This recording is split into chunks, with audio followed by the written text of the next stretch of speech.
So what's up guys, my name's Ash and welcome back to a brand new video. In today's video guys, I've got some custom tactics and player instructions for the 4-2-2 formation, but just before we get started guys, as always, I'd very much appreciate it if you could drop this a thumbs up. It's team of the season, so if you guys need any coins, make sure you check out MMOXP.com. Their link is down in the description. They're fast, cheap and reliable, and if you use my code Rema, you can get yourself a nice 5% discount. Okay guys, so starting off with the custom tactics for the 4-2-2. For the defensive style, I like to have this on balance. This is the same as usual, and the reason I do this is because balance gives you like the best control over your defenders. So when you want to press high, you're able to do that, and then when you want to be a bit more passive and drop back, you're also able to do that. So balance does give you the best control over your defenders that the other settings do not give you.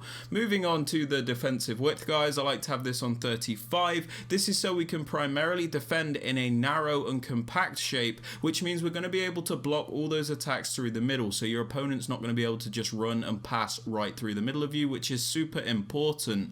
The reason we don't have the width crazy low though is because it's still important to maintain some natural width to the team, so you're able to cover the wider areas in case an opponent tries an attack down the wing.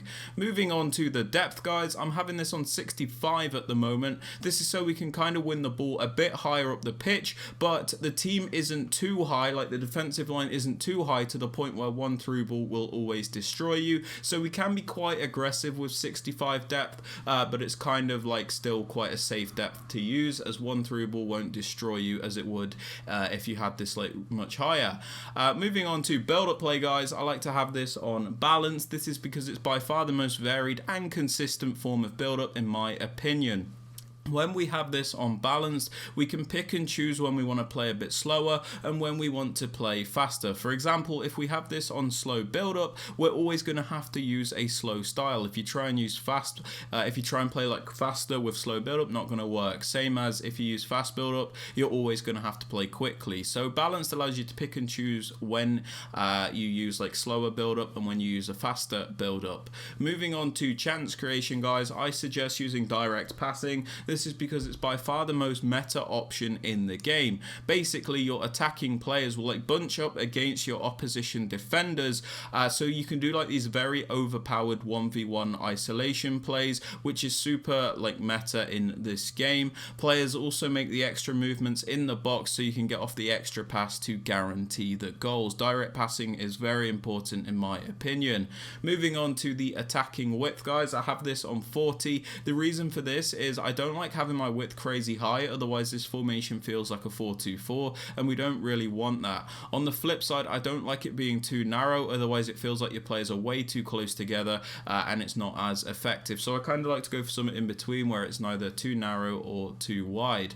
Moving on to players in box guys, I have this on 6 at the moment. This is so we can get some players into the box when we create those chances, but at the same time we don't overcommit the entire team to the point where we're always getting counter-attacked. As for corners and free kicks, I have these both on 1 because there is a set piece routine that I use which requires these to be on 1. There is a link to that in the top right hand corner of the screen. Now I'm just going to give you guys some suggestions on the types of players you can use in each position, because I often get comments saying, is this player good for this, is this player good for that? So I just thought I'd give you some suggestions based on the formation. So for the 4-2-2 in the 2 striker positions, what I like to do is go for a balance between the 2 strikers. So I like to have one more creative minded player on the left and then like a clinical finisher player on the right. This is so we've got like a bit of a dynamic between the 2 strikers where we've got like a creative player and then like an actual finisher next to him. The reason we do this is because it allows you to be a lot more varied in attack and it stops you having to do the same one-dimensional plays where you just lump a through ball over the top and hope for the best. You can get a lot more out of the strike force when you have like a creative player in there, in my opinion.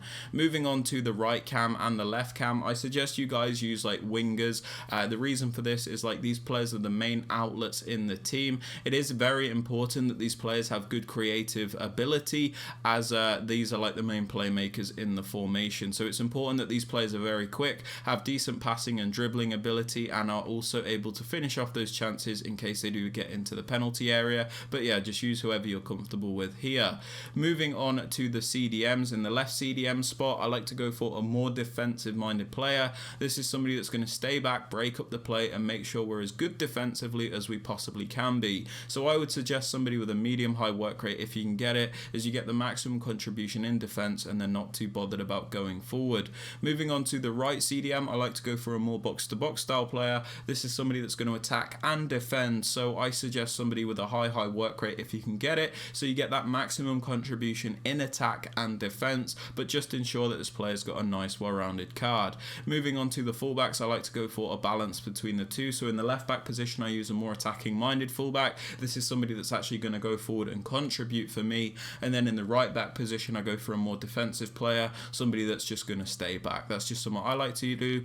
You guys don't have to do that if you don't want. As for the centre backs and the keeper, these just need to be full meta. There's not too much to say about them. Moving on to the player instructions, guys. On the strikers, I like to have them on stay central and mixed attack. We have them on stay central because it's super important that they do maintain that central position. We don't want them drifting off into the wider areas, so we always need them to be where we want them to be, which is in the middle. And I also have them on mixed attack, as I feel like you get a lot more out of the players this way. They get a lot more involved in the build-up when you have them on mixed attack as opposed to getting behind. When you have them on getting behind, I notice that they always make like the same one-dimensional runs, and it does restrict your attack. So I feel like you get a lot more out of your strikers when you have them on mixed attack.